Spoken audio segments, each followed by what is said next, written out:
welcome back to Unfazed Under Fire. I'm David Craig Utz, your host and the Leadership Alchemist. Now, this show is about empowering executives like you to amplify your leadership impact, gain new insights, and build the resilience to navigate today's unpredictable world. However, we've taken a brief but necessary shift in our focus on the show to address an issue that impacts us all, the upcoming U.S. presidential election. So yes, I am stepping into the political fray a bit. Now, in the last two episodes, I've explored the election through the lens of leadership and common sense, examining the qualities that truly matter when we're selecting someone to hold such an influential role and reflecting on the real-world impact of our choices. If you missed those episodes, I highly recommend you step back and take a look at those. Now, initially, this series was supposed to be just 2 episodes, but plans changed when I had a unique opportunity to connect with an incredible leader who not only brings a wealth of experience as a highly accomplished business executive, but also offers a common sense, grounded perspective that can help each of us make a more informed choice. So I want to emphasize that this series is much more than about politics. If this were just another election, I would have done what I've done in the past during every other election cycle and kept politics separated from business. But I felt strongly called because something different was up. And I believe that this is a moment in history that presents a stark choice, a choice between freedom that allows the human spirit to flourish or a path that could constrain it in service to those who do not have our best interests at heart. As I've said before, we live in the only country in the world whose principles of governance stand for life, liberty, and an individual's pursuit of happiness. And at the highest level, this is a pursuit of spiritual freedom and the authentic expression that for every citizen. And when the human spirit is encouraged, we know great things unfold. Now, at its core, that's what I'm passionate about exploring in this show and with all my guests. Now, this brings me to today's guest, Guy Nora. Guy, it's great to have you on the show today. It's a pleasure to be here. Yeah. Now, before we dive into the conversation, I want to take the time to share a bit about your amazing background, if I can. So, Guy is an accomplished entrepreneur, venture capitalist, philanthropist, and former GOP gubernatorial candidate for Nevada. He brings deep knowledge and real-world experience to provide common sense insights on business, politics, and current events. As a founding partner of Alta Partners, Guy played a key role in raising 8 venture capital funds, resulting in over $2 billion in investments. And with more than 30 years of expertise in life sciences, Guy has contributed to groundbreaking work in cardiovascular, neurogenic diseases, orthopedics, and cancer. His achievements actually earned him a spot in Forbes' Midas list in 2007. He served on over 30 boards, consistently delivering top-tier returns. His leadership includes chairing ZS Pharma before the $2.7 billion sale to AstraZeneca. He's also held notable roles, including president of the Leukemia and Lymphoma Society of Silicon Valley and serving on the Stanford Athletic Board. Having immigrated to the U.S. at 15 after surviving the Beirut War, he embodies the American dream. He is known for his loyalty, authenticity, dedication to public service, and commitment as a proud father in America. And we had a great conversation when we reconnected, and I'm thrilled to have you on the show, Guy. Welcome. I get embarrassed with the introductions, but it is what it is. I am who I am. And, it's all about the mission, not about the person. So I appreciate you saying that. And I think it's important that people know who you are so they perk their ears up a little bit because you have accomplished quite a bit. But let's start with your more the humble part of your journey. You're a Lebanese American immigrant. Your life story is rich from the point of view that you escaped that war in Lebanon and came here. I'd love you to kind of share a little bit what that was like to leave that, come to America, step in, and how that led you into the work that you do as a venture capitalist. Yes. So the first thing is that I never talked about this until I ran for office. So I only a few close friends and people that were, my family and so on, who heard this. But once I ran, I actually, it opened me up, and it's actually a good thing. So I can answer your question much more comfortably than I would have 3 years ago. Good. I was Lebanese Christian, and at 15, I got involved in the civil war in Lebanon. I was fighting on the Christian side against back then the PLO and a bunch of other forces. Um, my one of the first questions people ask is like, they always say, just people like you, they're like, hey, and like me, we're parents. How did your parents let you at 15 go fight a war? Yeah. Great question. In retrospect, now that I'm a parent, I understand it. But people have to know, in defense of my parents, I told them I was going to Boy Scout camp, and I was actually going to commando camp. So that's how that occurred. One day, unfortunately, the war started, and you got called. So after 90 days of combat, off and on, my parents then actually, exercised their prerogative, and they took me from Beirut on the front, literally, like my commanding officer came over and said, "You come with me." They took me home, airport, United States of America, Alameda, California. So Wow. What a contrast different. Wow. over, right? So imagine you're going to first you're in a war zone and you're fighting, but then you're going to an all boys school, Catholic, never seen anybody else, and then you're parachuted into Alameda High School, where people are making out in front of your locker. Yeah. So Yeah. culture shock. However, the thing about that's amazing, and this is about the America. I think it's really important that we talk about America for me. So I land. When you're from overseas, at that time, so we're looking 45 years ago or whatever it was, your image of Americans is 6'2" surfer types. That's how we think Americans looked like when we were little kids and when we grew up. Right. We watched John Wayne in the movies and all this. So I land in Seattle, Washington, my first destination, and the gentleman at immigration is actually a Asian American, and your first thing is, oh my gosh, then you end up in San Francisco airport, and Yeah. we are who we are. We're a melting That's pot. right. So for a 15-year-old who was, I'm mixed. My family, I'm European and Lebanese. So for a 15-year-old who was too light, with light eyes in Lebanon, to too dark and darker in Europe, the United States was the perfect combination for me.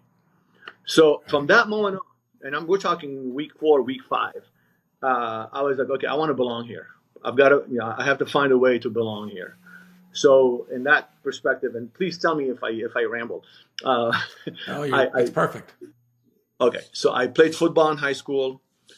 Learned how to play football. It was I came as a What was your sophomore. position? What was your position? What did you play?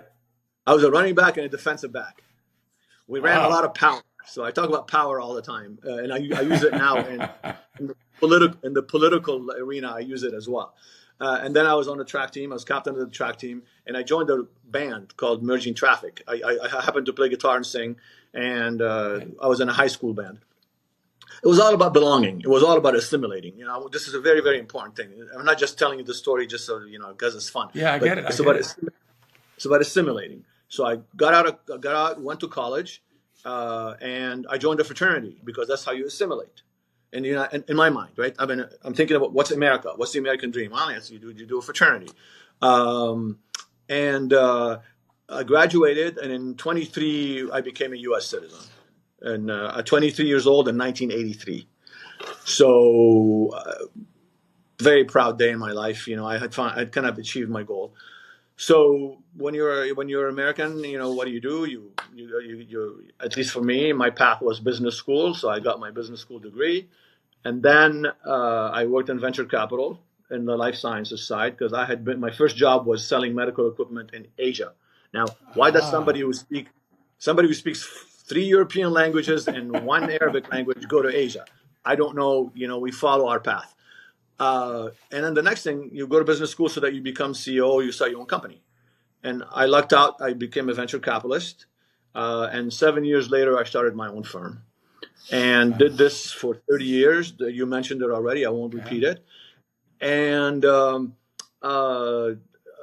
when COVID happened, I'm a life sciences person.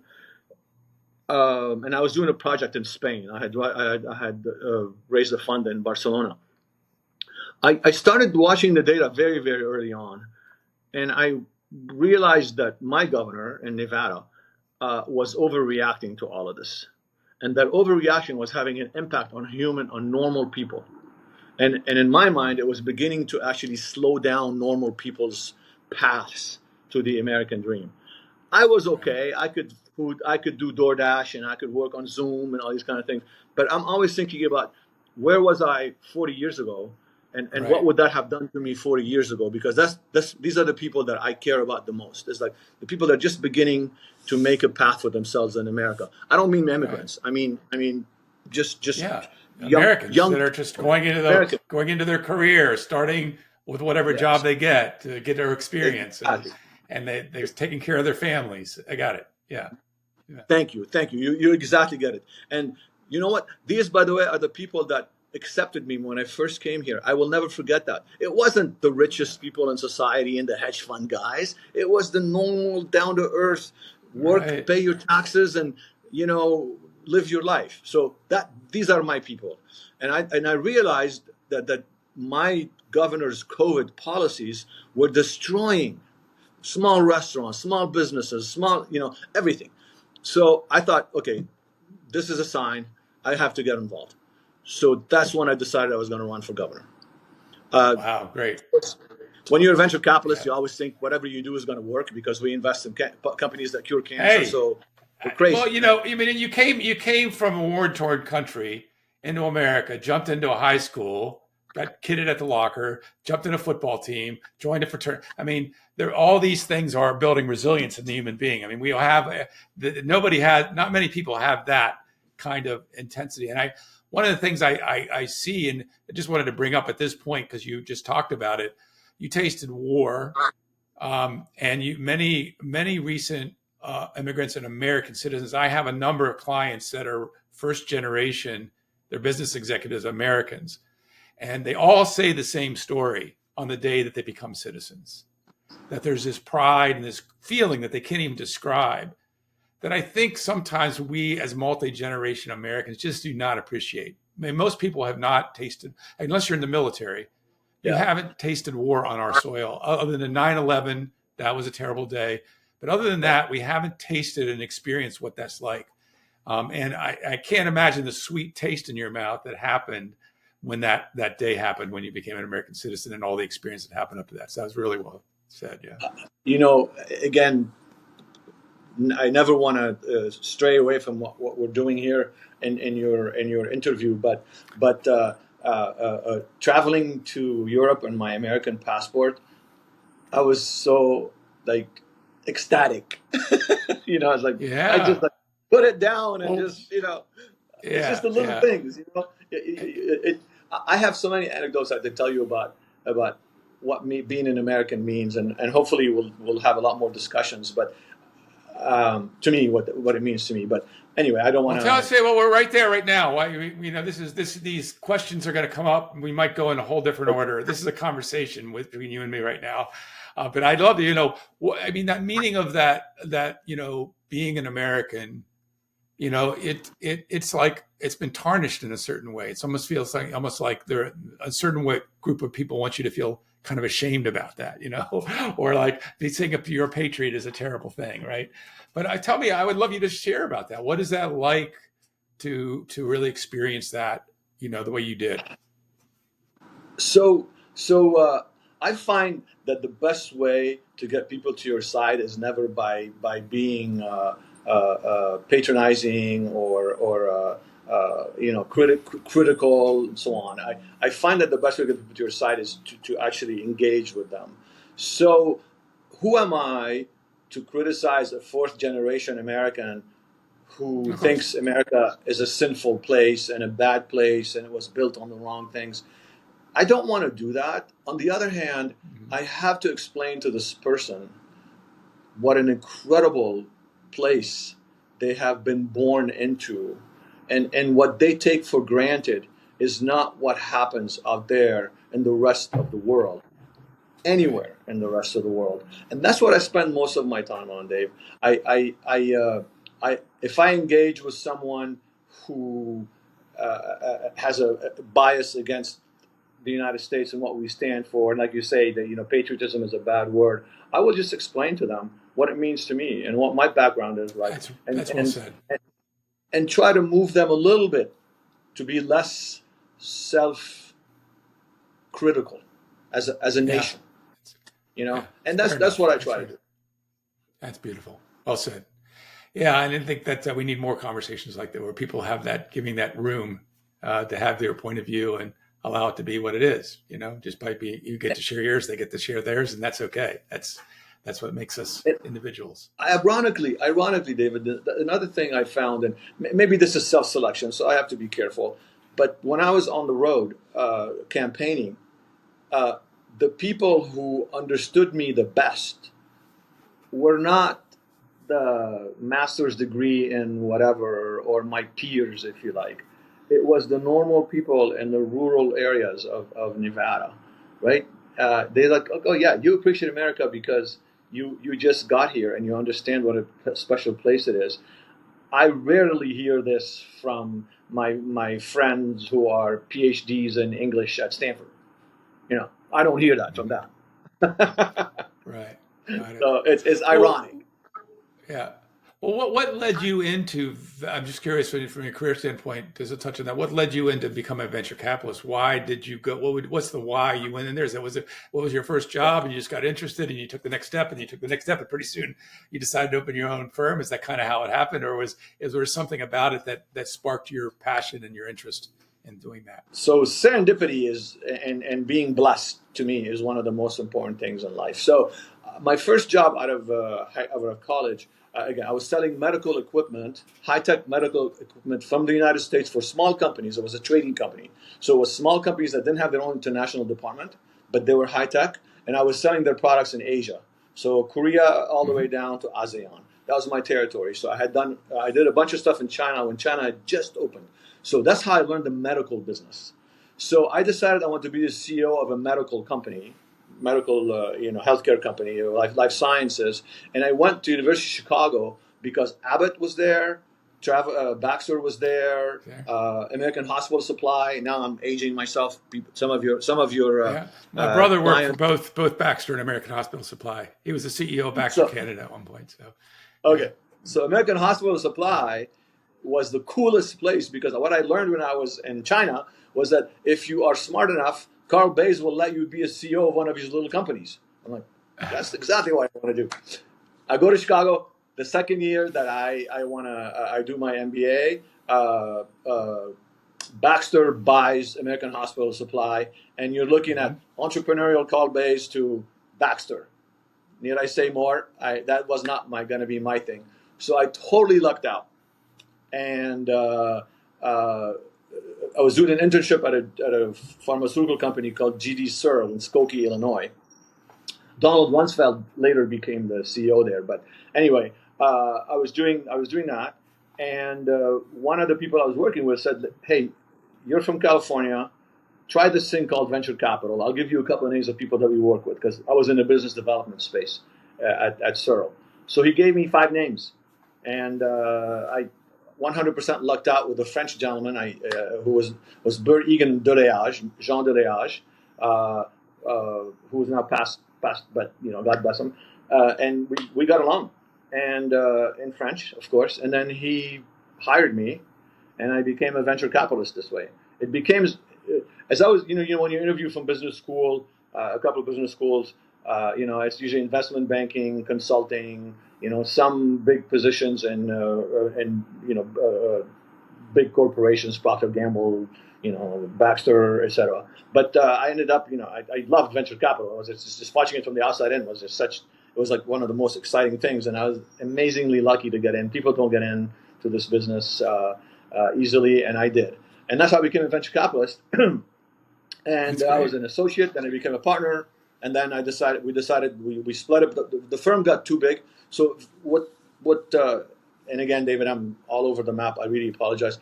I think what works best in any business, in venture capital, what works best is what I call the Navy SEAL model.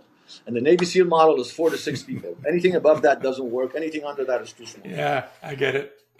So we grew so much at Berigan. We were like 14 partners. So we broke it up, and very friendly. And as we did break it up, we ended up starting Alta Partners, and that was my chance of, again, the American dream, starting my own firm. And then Alta did what you just mentioned earlier. So that's how I ended up in the venture capital world. And I used to wake up every morning back then, and I'd say, gosh, I could be working at Quaker Oats and figuring it out, different ways of selling cereal, or I'm here and I'm investing in a company that hopefully is going to, cure cancer in 5 years. Right. So I always felt blessed exciting that I had that choice. That's awesome.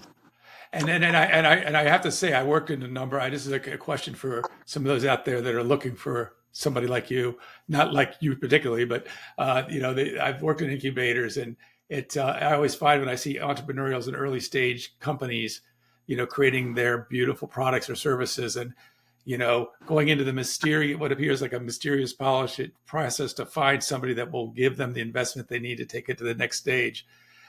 Clearly, those investors are looking for a return on investment, to seize an opportunity to match their area of focus and their values.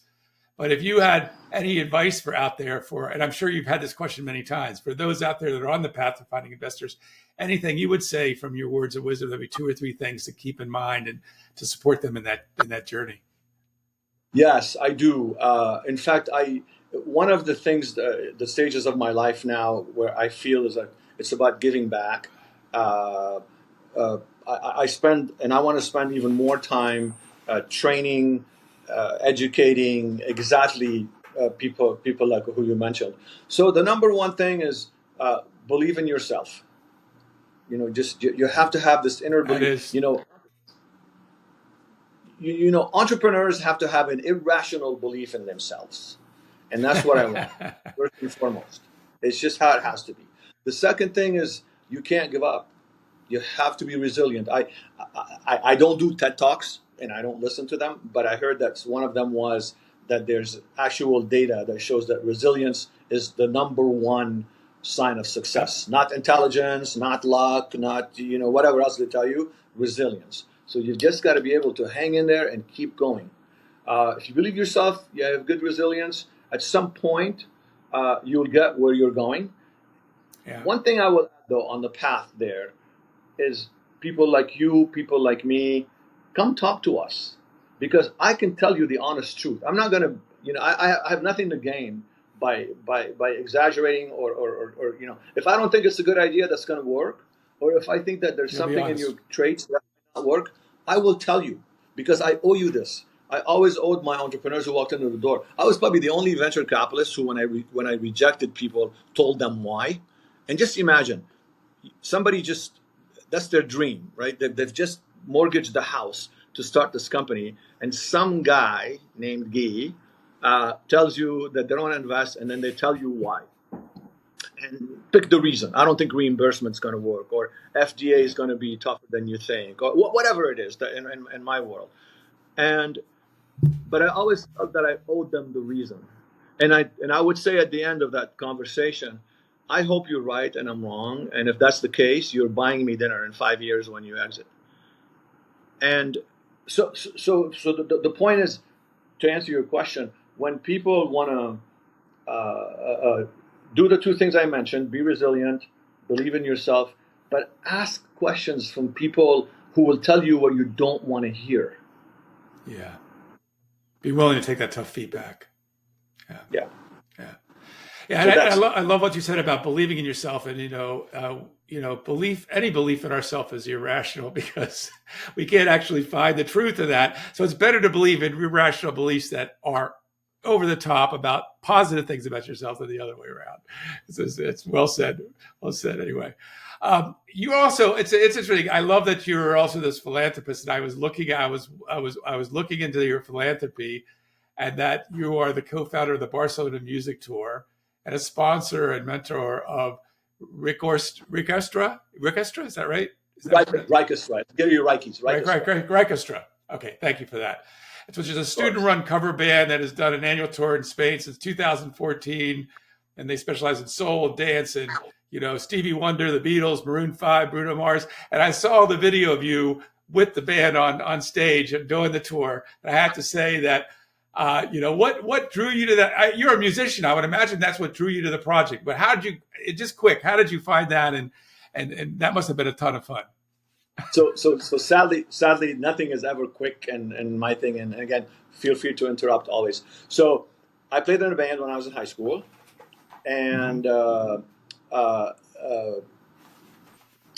just always had the bug. My sophomore year in college, I actually was working in Los Angeles for a summer, and I had an opportunity to take it to the next step, do an album, go on tour, etc. So I went to my dad that summer. At the end of the summer, I said, I'm not going to go back to Stanford. I think I'm going to be a rock and roll star. I'm going to go for that. I'm sure he'd love that.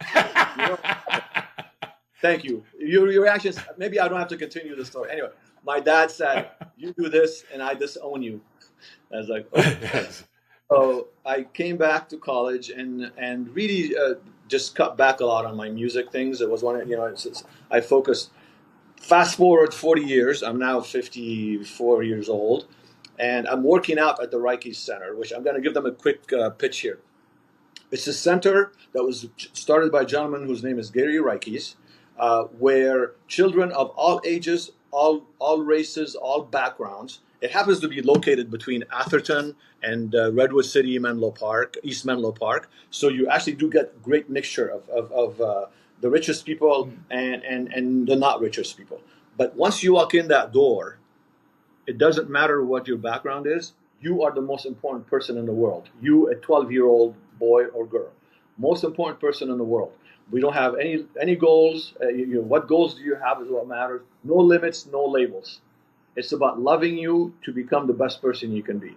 So I was supporting that center by working out there because they have a workout, they have music, and they have video and nature. They have 4 programs. So I thought I work out here, and the energy of the kids anyway is just amazing, and that work out there.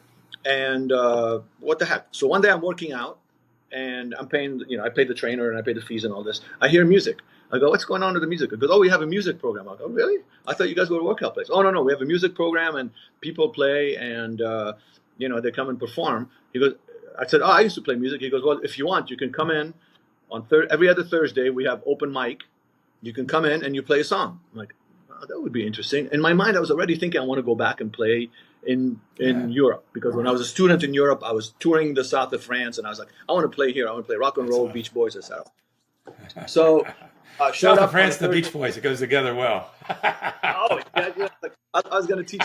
So I show up, and you don't get to practice. You get one practice, and then you play the song in front of an audience. So they did Ticket to Ride by the Beatles. Bam, played it, had a great time, and your accompanying band is the kids in that environment.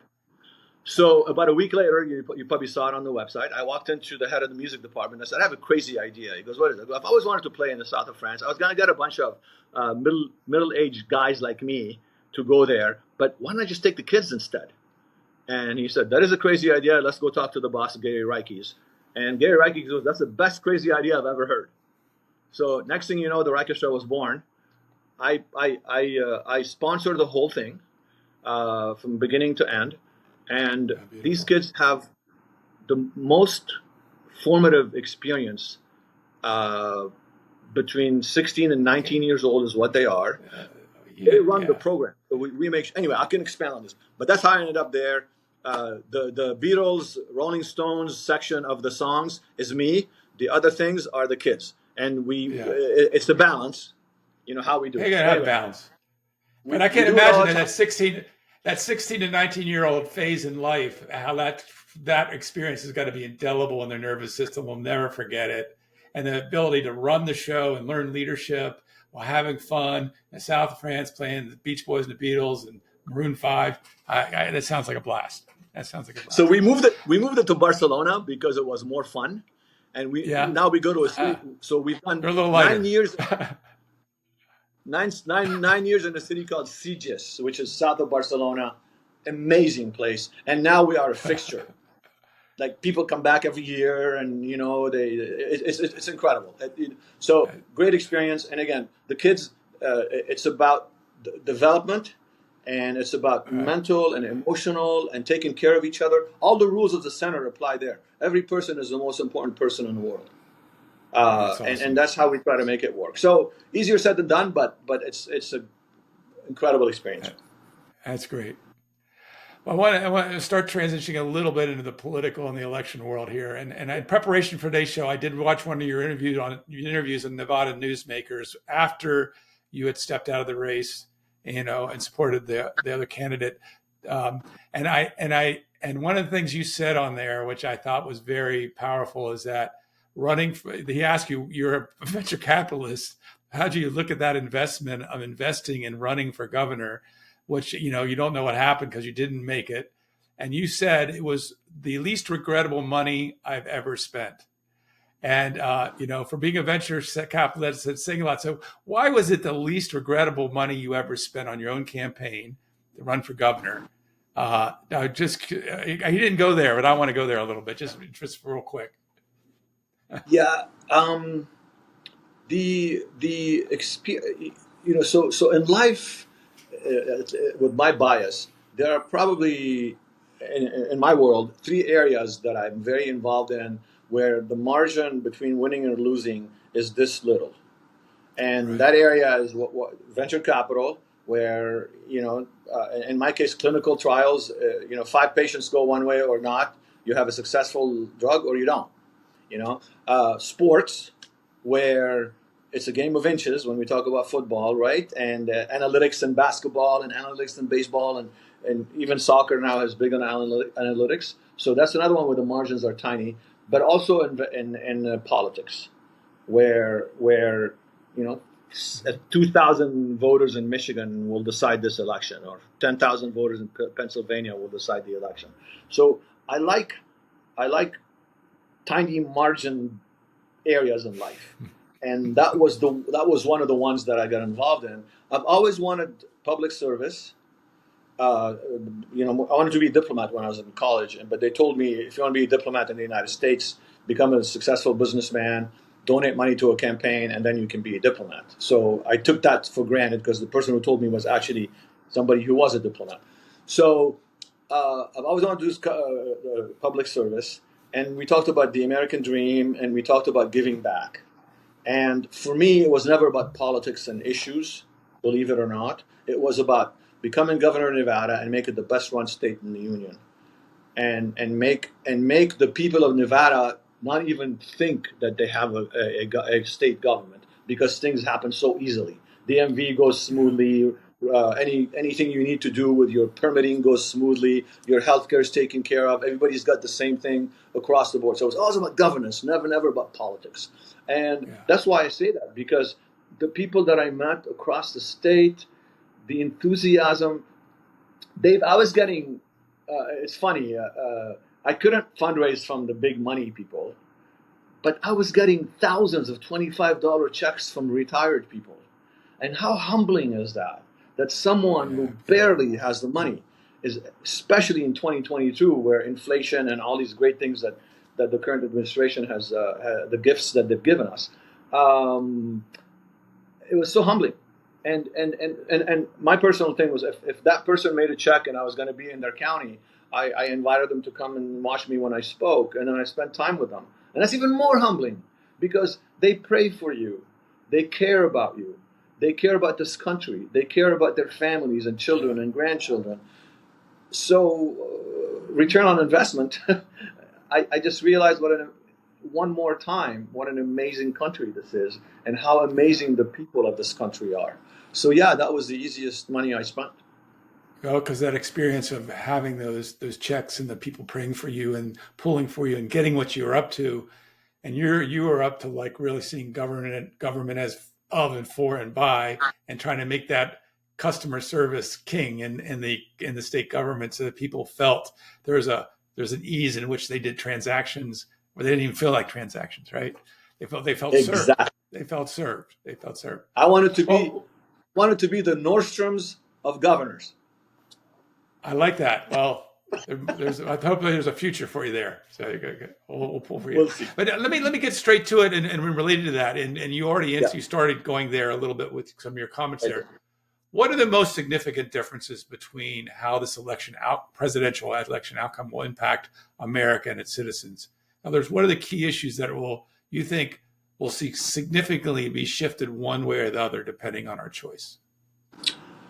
Yeah. So um, it's very sad to me to watch the polarization of our country right now, and it's as a political wonk, it's very interesting to me that 20% of people decide which direction the country goes. And to me, my goal is to educate that 20% of people. I think the polarization means that people are set in their ways. Um, there's I would say that the left in the United States is very attracted to social democracy a la Europe. And the right in the United States still believes in the American exception. As good or as weak as that can be, in the exception, which is the free markets, and free markets have winners and losers. It's just how it goes. And so it's a thing about going forward, which is for me, with my experience, we can look more like France. And I don't say this in a negative way. I mean, I'm part French and I speak French and I'm fluent and I'm francophile and a francophone. Or we can continue the American exception. It's that simple. And the American exception means that a 15-year-old who comes from Lebanon or a 21-year-old who comes from Korea, the 21-year-old from Korea can come in, become a PhD, teach at MIT, and you're not going to do this overseas. It's not going to happen in France. Okay? It's the exception. Over here, it's the rule. The exception is, yes, Guy Nora, probably in France, because that he has a background in the relationships and so on, probably could have done well, gone to one of the big schools, ENA, Sciences Po, whatever, and done well. But not the average person. And in this country, the average person that comes in, legally is important. We have legal laws, and legal immigration is an important thing. Can do it. So these are the two visions that we have, and what we're fighting for is what happens in the two visions. We're at an inflection point, which, by the way, is why you're getting involved. We're at an inflection point where we can go either way, and it's the people's choice. But I feel it's my job to educate people as they're making that choice. And I've taken a side, obviously. Well, good. No, but going into education, I think that you could say there's a lot of, I mean, I understand the social side of it as well, taking care of people that have had a tough time, or that are in a situation where they haven't been able to have access to some of the things you're speaking about. But I also think that's the government's responsibility and accountability to make sure in our school systems people are educated to what the opportunities are and are provided with access to those opportunities in every school system, right? Of course, I'm getting into a place of, we're talking education now, and I'm out of my league a little bit, but from the simplicity of what you put your attention on is what grows. So if your attention is on what's wrong and how we're separated and how we're different, which we are, and the beautiful thing you shared, and it's the beautiful thing of the melting pot, I think most people get that, right? Yep. Unless we start really separating people and saying, you get this, you don't get this, whatever. But again, you're right. It's a philosophical difference in perspective. So, I mean, what's your thoughts on that as far as, how do we have to do a better job of giving access to people to understanding how to take advantage of this place they live? The beauty about this republic is that the system is in place, and it's called 50 states that should be able to do any way they want to do the things that they want to do. There you go. And then the rest of the states can either copy based on what their people want or not. Yeah, that's beautiful. Well said. So you mentioned education. A lot of states have now given education choice. So in 10 years, we will have data on these states, and we will have data about how where people went with the choice that they were given, and how their children did depending on the choices that they made. Today, what I know is that public education is a mess, and we keep throwing more money at it, and it's not getting better. And when I was running, I actually, because I'm a numbers guy, if you look at some of these school districts in our country, something like 62 cents on the dollar goes to administration, and 48 goes to education, like education of kids' classroom. Something is wrong with that system. That's not working, right? So that has to be. But now we have the states with school choice. We're going to know exactly how much every student gets, and we're going to see the outcomes. So just imagine if we do this with every big political, social issue that's out there. And then we have data and we have the experience. Now, if the federal government starts forcing states to do certain things, that doesn't work. And that's what I'm fighting back on, which is let's keep this amazing system the way it is. And then based on how it looks like, let's adjust. And that's how I think the federal government should be working, not the other way around. Absolutely. It's a constitutional republic. And what you're saying is we have a federal government that kind of holds certain things together, military, economic policy, things like that. And then you have the states that can be places you can go to live because they have a particular way of operating that serves you as an individual. And you can express yourself through that expression, and it can be unique for each state. And that's the freedom that's beautiful about this country. It's incredible, right? So I'm going to use a very quick example here. COVID. California and Nevada shut down everything for a year and a half, and Florida did not. Okay, let's look at which states have better educational outcomes, which states' children have more mental health issues because they were free, not free. I mean, there's so much data we can come up with, and say, okay, we think that the overreaction was an overreaction, and let's hope we don't do this the next time. And definitely, let's not punish anybody for doing what they had done, because that's how our republic works. So that, to me, that's a perfect example. And by the way, go ahead. No, I was just saying, the people vote with their feet too. If they don't like what's going on in their state, they can move, right? A lot of people have moved to Florida because of that. A lot of people have moved out of other states like California not because I'm not saying anything bad or wrong, but because they decided this is not working for me. And I don't like the crime rate, or I don't like the taxation, or I don't like the regulations. I don't feel safe free as an entrepreneur. Let me go to Oklahoma or Nevada or Florida and try it there, because it looks like that's more aligned with what I want to do as a human being. So we have the ability to do that. It's really, yeah. And the difference, again, I'm all about efficiency and good governance rather than politics. But there is a slight difference here, which is that my side, when it comes to what we just discussed, believes in that freedom of vote with your feet and do what you want. The other side is a little bit more heavy-handed about, no, I want Oklahoma to be the same as California. And I'm like, no, they're different people. Right. They don't have to be the same. Let's not force them to be the same. Yeah. Yeah, and it is a matter of choice. And the question is do we know, if the other side gets what it wanted, will they be happy with the outcomes? That's also the question, right? I mean, I guess we'll have to figure that out. But one of the things I also wanted to, is just talk about issues, the border, for example. What are your thoughts on what's happened at the border? I mean, as I look, maybe this is my perspective, and I've kind of had a late wake up call to some of this, the recognition of a lack of appreciation for what I had during COVID. I recognize this is different, the way I'm experiencing. I live in Minnesota where the lockdowns are pretty harsh, and even they had, call on your neighbor if you see him outside. And, it felt like a little weird to be an American, not that I was called on, I was good. But it's a weird kind of thing to have this experience of, people are watching me. And stuff like that. So it feels restrictive in that way. Yeah. So David, the Stasi did that. Okay, that's what East German police were doing. People were calling on their neighbors. How could we ever? And my answer is humans are humans. They're going to do this. It's up to the leadership to ever not put humans in that position.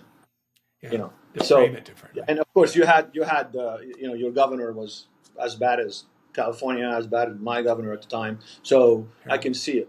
But to your question about the border, I look at it two ways, and I would love to have a smart debate with someone who's not emotional on the other side, who can actually make cases. So my two things about the borders: we as a world have evolved, so we have this thing called the nation state. And the nation state, one of the biggest things about nation states is borders and internal security and controlling who gets in and who gets out. That's why we have to show our passports when we get in. So it's incredibly odd for me that there is a segment of the population here that's in power today, by the way, that feels that it's okay to dilute the essence of what this country is about. Okay, I don't understand it, because the nation state, by definition, is controlling your borders and controlling who gets in. So that's the first thing. The second thing is you have to think about it from a resource perspective, which is when you parachute 1,000 people in a 10,000 people town that don't speak the language, don't understand the culture, have never lived in that environment, what's the impact going to be on the social services, schools, hospitals, the library, and on and on? So how do you expect an efficiently run city that was small to be run the same efficiently for its people? We go back to always for its people, because that's what it's about. When you just have tilted the balance so much about stress on resources. Right. And the third thing is and when I was running for governor, people would say, "What are you going to do about the border?" The reality is that as a governor, I can't do anything about the border, right? It's not a state issue; it's a federal issue. But you can't say that to people, because you don't want to sound like you're, not listening to what their concerns. But where I'm very disappointed in our political establishment, all sides, and how many, probably the last time we had the immigration reform was, my gosh, I think 30, 40 years ago. Well, our immigration laws have to reflect today's world. And they need to be changed to reflect today's world. And then they need to be followed very, very, very, very tightly. So I see this as a problem of the political establishment. I see this as a problem of resource allocation. And I see this as a problem of what does it mean to be a nation if anybody can come and go. And by the way, why are you the only place in the world that's doing this? Right.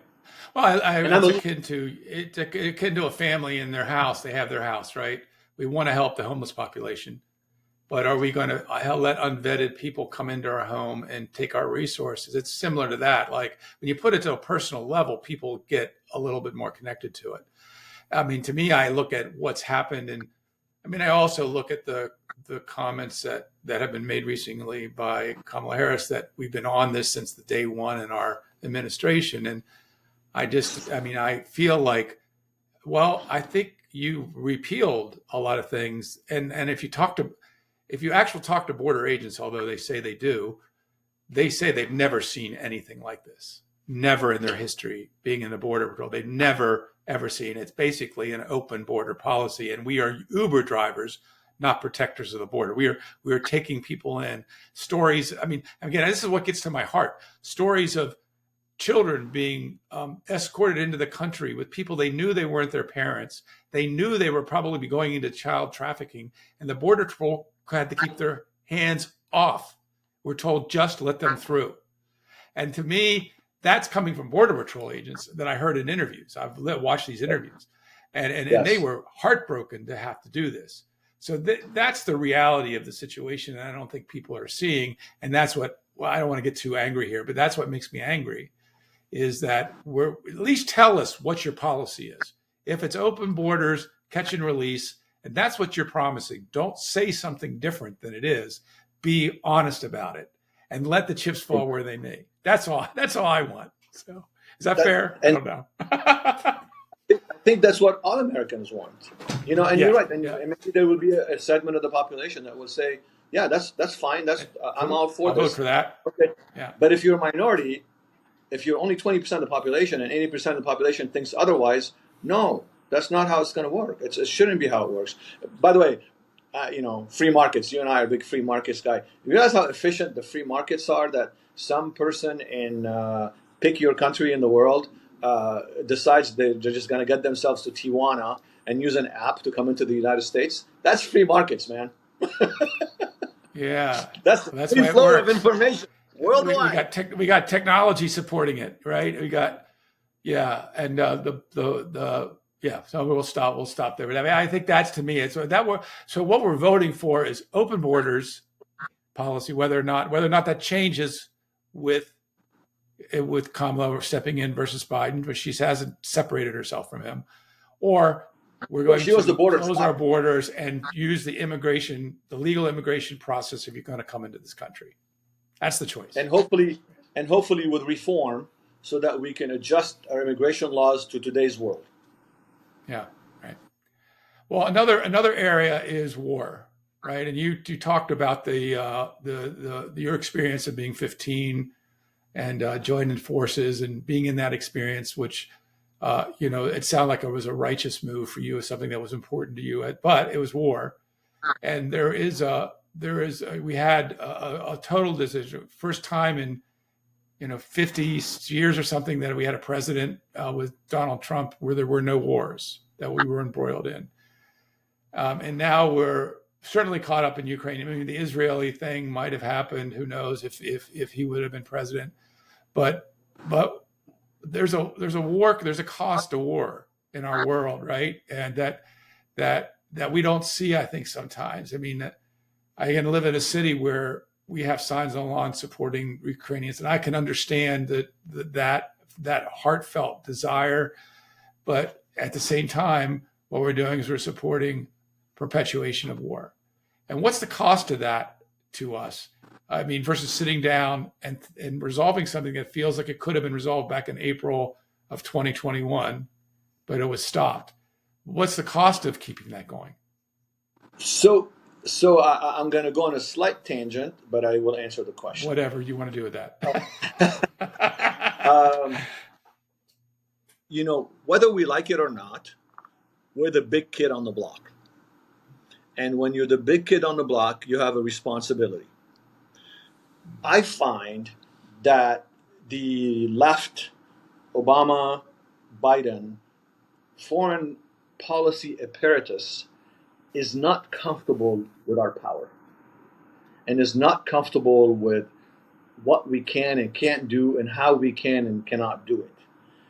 That confusion is reflected as a sign of lack of resolve by other people. It's the same thing as when you're sitting in a boardroom and the people that you coach, Dave. If you create a vacuum, someone is going to fill it in an organization. So we create this vacuum because we're uncomfortable with our power as a nation under these administrations. And when you have, just imagine, you have a different administration like we had with President Trump, and for 4 years you had people coming in, walking into the room and saying, if you do something, we might respond. It's not if you do something, we don't know how it's going to happen, and you do what you think is right. There was no ambiguity. It's like, Trump told the Iranians, you touch one American, and I'm incinerating the whole thing. Yeah. Okay, now whether you mean it or not, whether you're going to do it or not, you planted that seed. Versus Biden telling Putin, well, if you want to go back and take a piece of East Ukraine, East Ukraine, we'll see what happens. And then he sends an airplane to pick up Zelensky and take him into exile. What kind of, I wish I hadn't made that analogy, but what I'm saying is they are uncomfortable with American power and being the big kid on the block, and we are not. We take our power seriously. We know we're the big kid on the block, and we know that we can use it in leverage in negotiations. Whereas why do they negotiate with Iran? You don't have to negotiate with Iran. We're 10 times bigger and stronger than they are. What's the meaning of negotiating with Iran? Well, they're going to say, yeah, but they have to be players in the area because they're one of the powers. No, they'll be players in the area when they want to, when they do what we think is right. So it's that. So that was my tangent.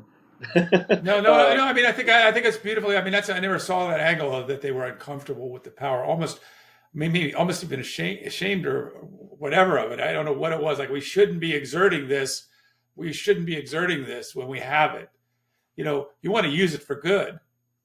And that's what I thought that President Trump did. As I went in retrospect, I didn't vote for him either election until now, because I wasn't sure. But I recognized after doing my research and getting over my irrational beliefs about something, in that case him, and did my research, and I realized, wow, he was a very good manager of our foreign policy, excellent manager of our foreign policy and our foreign relations. And just as a case study of those two examples, is we have two wars, maybe a third one, who knows? You have North Korea sending troops we hear to Russia now to fight against the Ukrainians, versus the Abraham Accord. You and I are old enough that no one ever thought there would be some form of peace in the Middle East. And Jared Kushner and the rest of the establishment on the Trump campaign, and on the Trump administration, created peace between 5 countries in the Middle East and Israel. And by the way, Bahrain would do nothing without Saudi Arabia's blessings. So we know that the Saudis were in on that as well. So think about that. Why? Because you walk in, you know what you want, you're a good negotiator, and you're not scared of your power. You're not uncomfortable with who and what you are. By the way, if you're uncomfortable with your power on that side, that means you're also uncomfortable with the nation in general. That means you let people come across the border. Yeah, exactly. It all kind of makes sense. Yeah. Because you dilute the place that you don't like the power of, you're not comfortable with the power, is someone somewhere is going to want to dilute it even more. Yeah. So there is a connection, and that's kind of the difference between one side and the other. Right. Well said. I have a couple big more chunks to go through, and then we'll let you go. But as a finance expert, as a person that's a venture capitalist, what's your perspective on the factors that led to the rise in inflation in this country? And is it about price gouging? Is it about people price gouging, or was it fiscal policy that created it? How to reach this point, and what do you believe how do you believe Donald Trump's policies can actually fix it in a fairly short period of time? So when I was running, it turns out was the peak of the Biden administration's economic policies were being passed right then and there. The first thing I was saying on the stump was, if you pass this Inflation Reduction Act with all the spending that's in it, you're going to create brutal inflation, because we've already passed one package before that was incredibly inflationary, and you're only going to make things worse. So you can follow people can follow what I was saying back then about that subject. It's basic economics 101. You spend as a government that much money, you're going to create inflation. It's that simple. Too much money is chasing too few goods, demand and supply. So I warned them, and then if you looked at it, it had nothing to do with inflation. It had everything to do with the environment. And it's well intentioned, but you see, you probably saw the data that they had $40 billion for rural internet. They've deployed zero. They had billions and billions of dollars for electric stations. They've done 7. The government is not efficient. The people that work for the government are not efficient. You want to get these things done, you're going to get them better done. So, but that's a lot of spending. So that goes back to the inflation. So inflation was a self wound that they did. Then they told us it was transitionary and so on and so forth. I was going crazy because I was running a campaign at the time, and watching this was just so painful when you can predict what's going to happen. And you know who inflation hurts? My people, the fixed cost people that are making a little bit on Social Security and a little bit off of their fixed income investments. That's who you're killing with inflation. Thank you very much. Also the middle class and the lower middle classes. That's who gets killed with inflation. So that's what they did with inflation. That was their policy. So it was a environmental Green Deal thing camouflaged under inflation being done by an incompetent government. That was the Inflation Reduction Act, right? That was it. So they called it the Inflation Reduction Act, but it had all this investment in the environment. And obviously, this is again spending. Investment's okay. Yeah, investment's okay. But and they also had to print a bunch of money to cover it all too. There was a bunch of money that had to be printed to cover it all. So we actually increased our currency way more than we have in a long time by dumping currency into the market, which also exasperated it. And I'm basically, that's where my expertise stops. So I understand when you do that, it's like pouring water into tea. You're going to dilute it. You're going to dilute the power of the currency. It's just common sense. And I know that they're trying to maybe do good things in their eyes, but when you do things like, we're going to call this an Inflation Reduction Act, which is simply a marketing term so they can get this through. It was also with the border bill, which they're berating Trump for pushing against, was a $118 billion bill. $20 billion was for border, $98 billion was for Israel and Ukraine. So if I look at those numbers, you're calling it the border bill, but it's not. It's a foreign investment bill, and the numbers tell you what you care about. The number again, it goes back to the raw common sense numbers. Say 98 billion for some split between Ukraine and Israel. I don't know what that was, and 20 billion for the border to get some more agents hired. And oh, by the way, there's an executive order built in that Biden can stop all that through executive order. So that's exactly. So that's why the bill didn't pass muster. It wasn't because Trump wanted to make a political statement. That's what people don't realize about that one. Yeah.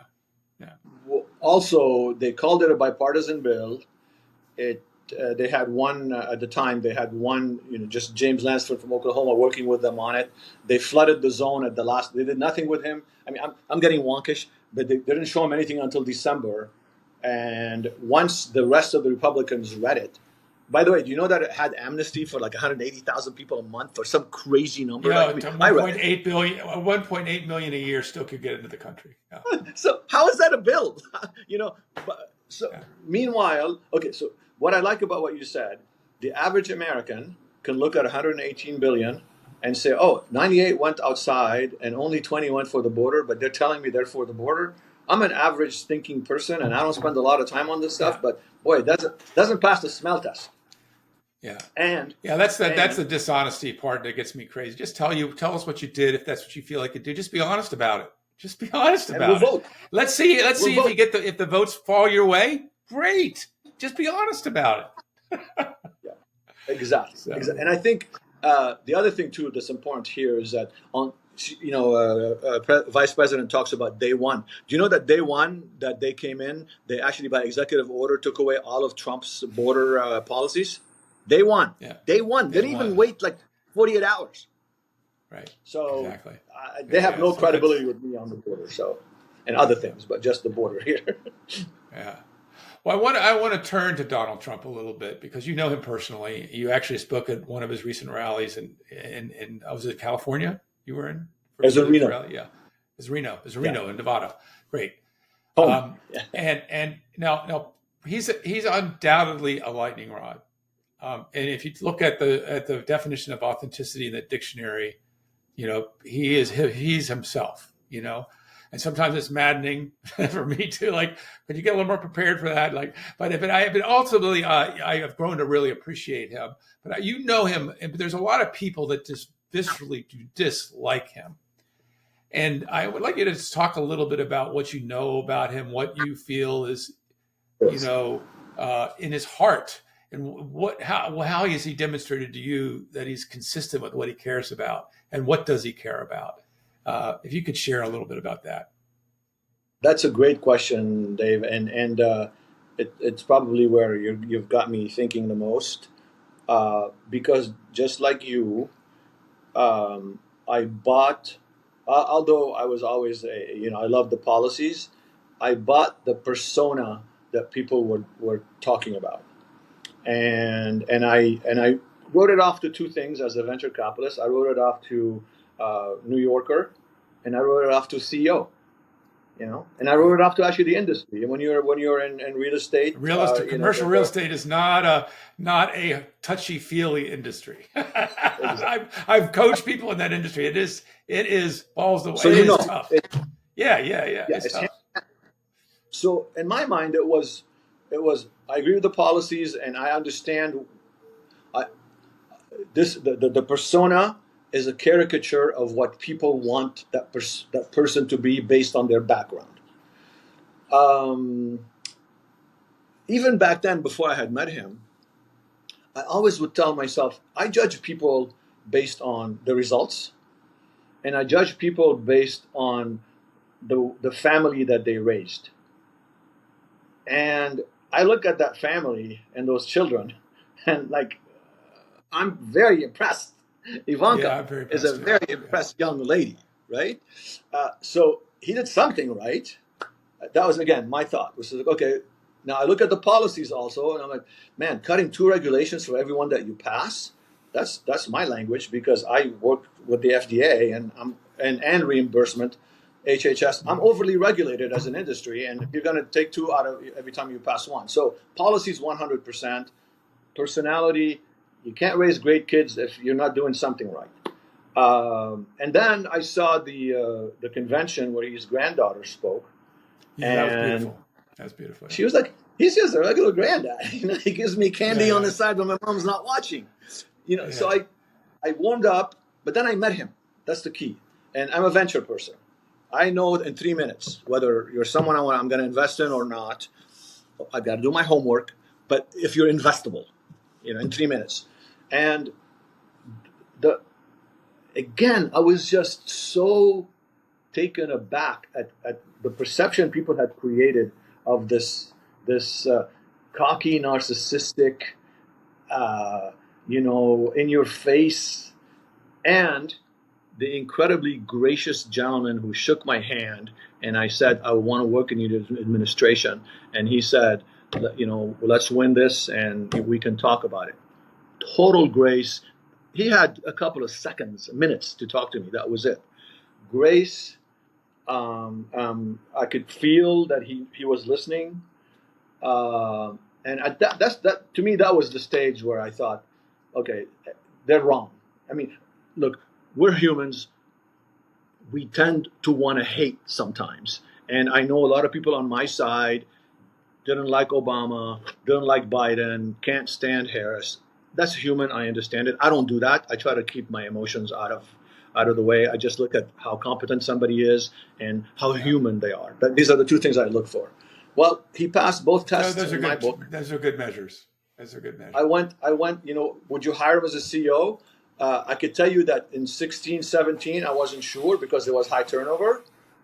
In 18, 19, I was like, heck yeah. I'm about results. I don't care. Turnover. Okay, so, one of the most successful, we're going to talk about sports, successful coaches that I know is Jim Harbaugh. And the guy creates turnover like I've never seen. Yeah. But he wins. So to me, by 2018, 19, yes, I would have him as my CEO. And right now, I would have him as my uncle. Yeah. That was my experience when I began to listen to him and watch him. and videos engaging with, you had he had a Black empowerment event at the White House with teenagers, and I watched him engage, and he was fully present. And executive presence is one of the things that I work on with leaders a lot. And it's not about just looking a certain way and acting. It's about coming from a core within yourself that you're solid in and letting that be in the moment. And I see him have that and he falls in, I can see him fall in love with people sometimes. He genuinely appreciates people, and he seems to appreciate, like you said, they're my people, the people that are, getting through their Social Security check. He seems to relate to the common folk very, very effectively and in a real way. Not everybody thinks he's duping them, but I think he's genuine when he's connecting with people. Yeah, I've seen it again. So I've seen it where, again, you see, what people don't understand is we just mentioned the negatives about the commercial real estate world. The positives are you're spending your whole life with blue collar workers that build buildings and the plumbers and construction and plumbers, and they come from all races and all colors and all creeds, and the president relates to them, like you said. David, you said something as a coach. I want to acknowledge present, because I work very hard on my presence. Not presence, like you say, but present, right here. Yeah. I feel you. I'm in a board meeting and you have an issue that you're discussing, or I'm in an employee meeting and somebody has an issue they're discussing. I want to feel them. And President Trump will do this. He does this at rallies of like 10,000 people. He will pick the latest rally in Reno. There was a crying baby behind him, and people were like, shh. And he turns around and he goes, I love babies. Show me the baby. Don't you worry. Babies don't worry me. I you know what? You be proud of this baby, and I'm proud that you're here today. Bam, just like that. It's just, that comes from the heart. That's not something you can, you don't create this. I had another meeting with him, and I'm sorry, please go. It's good. Cheerleading. I had a meeting with him, and I'll keep it as much HIPAA as I can. Young girl, 13 years old, with cancer, out of a group of maybe like 150 people. He walks in the door.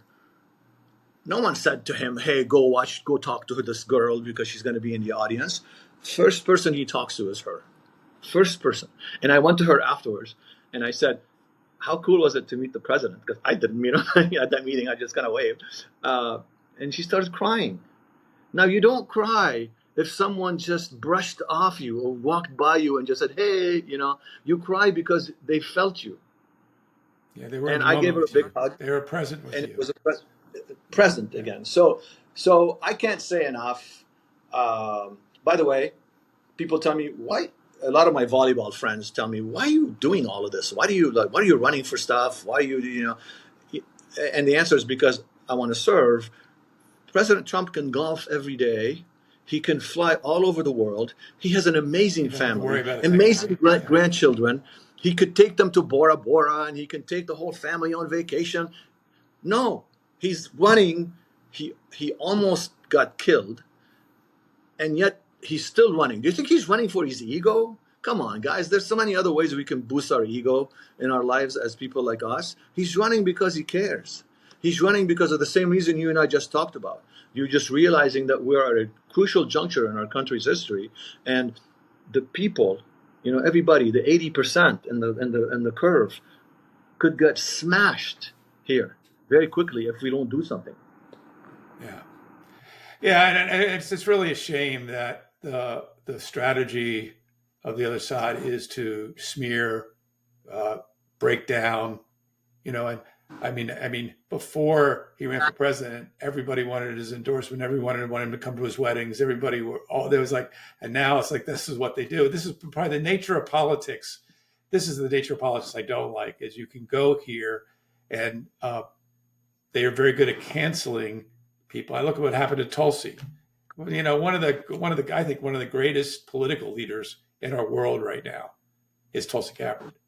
And what's happened to her is just heartbreaking, because she's at a JFK level. I think she's at that level of potential leadership, And I don't know if you know this. we need political leaders that want to be there for the sake of service, going back to your point, for the sake of service, not for the sake of power or ideology. And that's the other choice. And we'll probably leave it there, give you a few more comments. But to me, it's got to be about serving the American people. You are there to serve. You're not there to forward your ideology, unless you're going to be transparent about it and let the American people know why this is good for them. But don't rename an act, the Inflation Reduction Act, or do a border bill that isn't taking care of those things. But the percentage that it's the weight of the word. It's that, and I would say this is as studying the ontology of language is one of my students.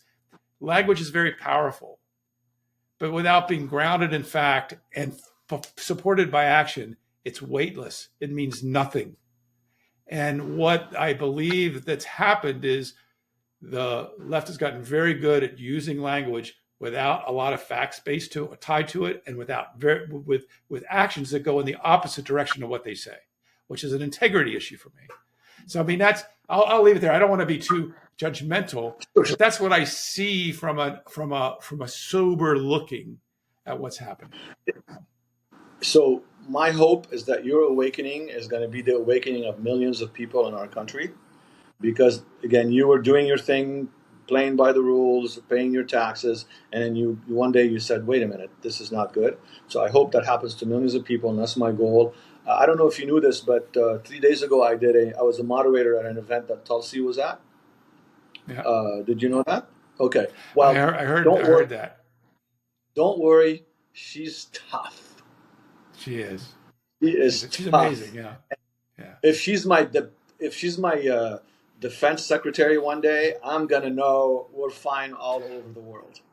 I would be fully okay with that. I'd be fully okay with that. And if someday she's my president, I'll be really okay with that too.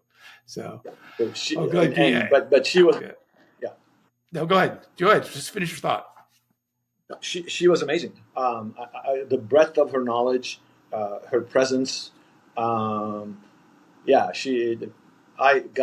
remember sitting. I was moderating. She was to my left, and Senator Mark Wayne Mullen from Oklahoma was one over. And I remember thinking in my own head, okay, that's my Secretary of Defense. I'm going to be just fine with this. We're going to be the Houthis and all these people over there. Good luck. Good luck. Yeah. He's not afraid to have people that may not completely agree with, but they're competent and they lead. That's what he wants. She would have done well in The Apprentice.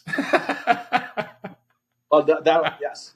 And by the way, you with your coaching, we coach people to hire people that are better than you are, if you can. Hire people that you don't 100% agree with all the time.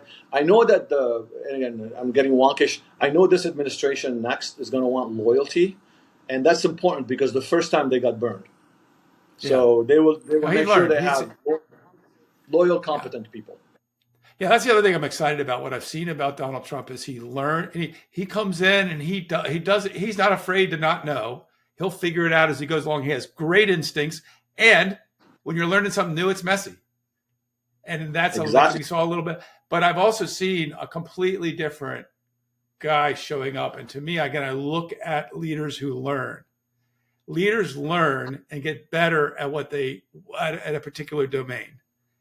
And I think he's completely light years ahead of where he was in 2016 as far as somebody. And I know this is probably bombastic to say, but I feel like he's kind of like an Abraham Lincoln of our times. He could potentially be that kind of president if we give him a chance. Now, I know people will laugh at that on the other side, but I truly believe that in my heart. I know in my heart that he could be stepping into some challenging things too that we're going to have to get through as a country. And I'd rather have his gravitas and his weight in the White House than others. That's what it comes down to. So, well, historically, you just called it. Our country is at yet another inflection point. Mm-hmm. And when we are at inflection points, we need leadership that's going to deal with that inflection point, whether it's Churchill in England in World War II, Lincoln during the Civil War. You just have to. Inflection points require great leadership, and we are at an inflection point. Yeah, we're at Vivek says we're at a 1776 moment. I love that. I think that's truly where we're at as a country. And I don't think we've seen that full inflection point yet. And I want to have somebody in charge that I can feel confident in, that's going to help guide me on what to do and help me step into. And the other thing, as I'll say, is I've been more inspired. This podcast has turned in a certain direction because I felt inspired. And if you give him a chance, he can inspire you. You have to give him a chance. You have to be willing to look at your own assessment, your belief. We go back to what you said in the beginning. All beliefs are irrational, but some are more grounded in fact and action than others. That's what it comes down to. And that's where you solidify it. And as it goes back to my point. And I just do hope that people that are on the fence are willing to look at the other side, even though they might have a visceral reaction. Give yourself a chance to look at him from a different angle, and maybe you'll see something different. Any final words for you, Guy, that you would like to say to close out today? No, again, I urge people to learn about where we are and how important things are right now for us. And they're grave times. But let's not take ourselves over seriously either. We're lucky, we're healthy, the sun shines, we have families who love us and we love them back. And grave times, but also let's appeal to our own humaneness. Yeah, come back together. I mean, I look at what happened, regardless of what our thoughts are on how FEMA responded to Helene. What was so amazing about it was the humanity. The humanity shows up in times of crisis, and the best of us comes forward. I was crying at some of, what's happened in some of those communities that have been out of touch with help. They've created their own help, and people came and galvanized together. And that's what I think we need, a leader that's going to bring us back into that, back to JFK's. You don't ask what your country can do for you, ask what you can do for your country. You have to get a little bit back to that. How can we help each other out? And I think go ahead. You can cut this off if you want when we do the thing. No. But I got to tell you one more anecdote, and I promise it'll be the last one, talking about Helene. So President Trump was giving us at his speech, he's like, so my people told me that they had no internet. So I called Elon and I said, hey, is there a way for you to get people internet in those areas, Starlink? And President Trump goes, while I'm on the phone with Elon, I got a text from somebody saying Starlink is coming in. and President Trump goes, Elon, how did you do this? I'm still talking to you on the phone. And you and I know that personality, right? Elon was on his other phone, texting his people while he's talking to the president, saying, send Starlink to North Carolina. And President Trump was like, these are the people that I'm going to be working with. He had this solved while I was on the phone. He's like, how does he do this? I mean, but that's where Trump is humane. He's being like, how does this guy do this? And that's how efficient we can be. And I thought I'd tell you this anecdote because you will appreciate that phenotype of both sides. Like, I asked you for help. While I'm asking you for help, you've sent the help.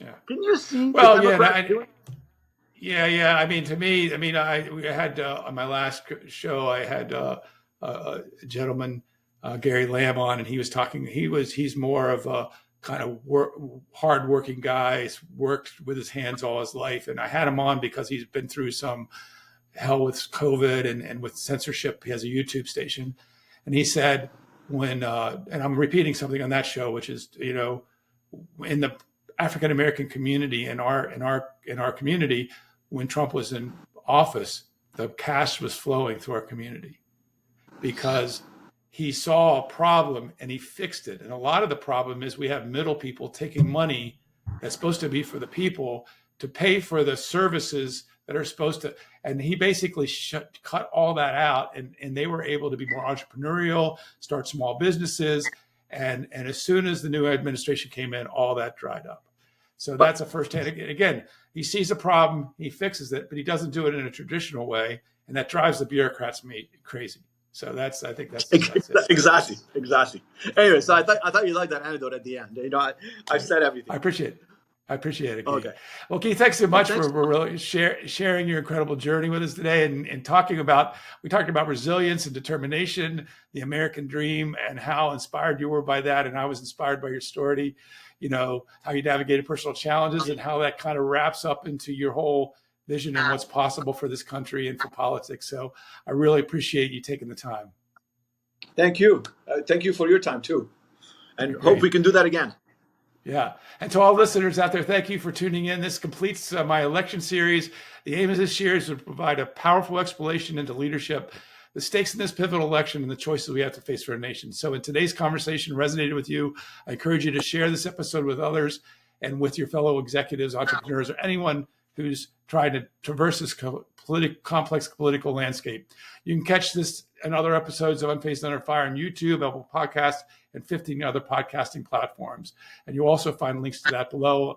And I'll share some contact information with Guy, if that's okay, and he'll let me know what that is. And that'll also be below in the show. So thank you very much for watching. This is Craig Utz, Leadership Alchemist, signing off. Stay resilient, stay purposeful, and most importantly, lead with your heart, with integrity, and have a great rest of your day. Thank you. All right. Thank you.